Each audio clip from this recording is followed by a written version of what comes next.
আরো আশ্চর্যের বিষয় হবেন, ইসলাম আপনাকে অনুমতি দিয়েছে আপনি আপনার কন্যা সন্তানকে অভিভাবক হিসেবে, ওলি হিসেবে আপনি বিয়ে দিতে পারবেন।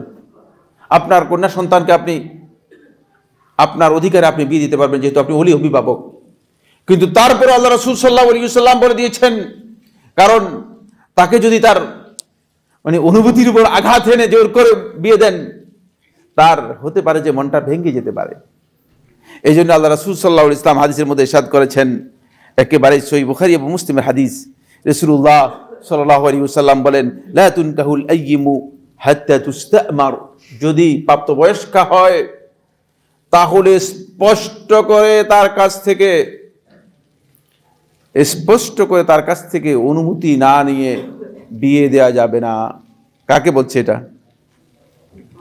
যার হক রয়েছে, বিয়ে দেওয়ার হক যার কাছে রয়েছে তাকে চিন্তা করে, তার অনুভূতিটাকে, তার আবেগকে এত অগ্রাধিকার দিয়েছে, তার আবেগের সাথে সম্পর্ক রয়েছে।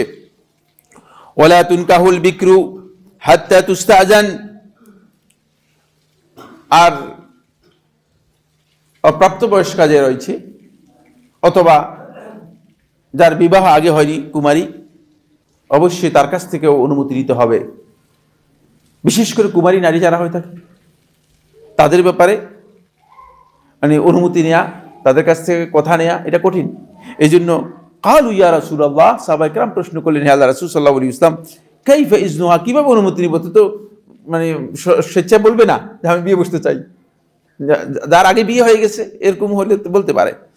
তখন রাসূলুল্লাহ সাল্লাল্লাহু আলাইহি ওয়াসাল্লাম বললেন, ইজনুহা আন তাসকুতা, তার অনুমতি হচ্ছে সে চুপ থাকবে। চুপ থাকলে বুঝবে যে অনুমতি। দেখেন, এখানে অনেক বিষয় আছে। ইসলাম লজ্জার বিষয় শিক্ষা দিয়েছে। যে নারীর বিয়ে হয় না, তার একটা ভূষণ থাকবে, তার একটা চারিত্রিক ভূষণ থাকবে। সেই ভূষণ হচ্ছে সে চুপ থাকবে।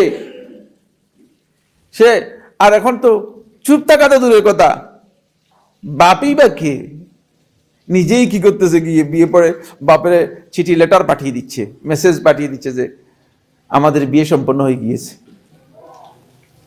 ওই যে স্ট্যান্ডার্ড চেঞ্জ হয়ে গিয়েছে, স্ট্যান্ডার্ড, শয়তানের স্ট্যান্ডার্ডকে আমরা গ্রহণ করেছি, স্ট্যান্ডার্ড চেঞ্জ হয়ে গিয়েছে, অন্য স্ট্যান্ডার্ড আমরা গ্রহণ করেছি।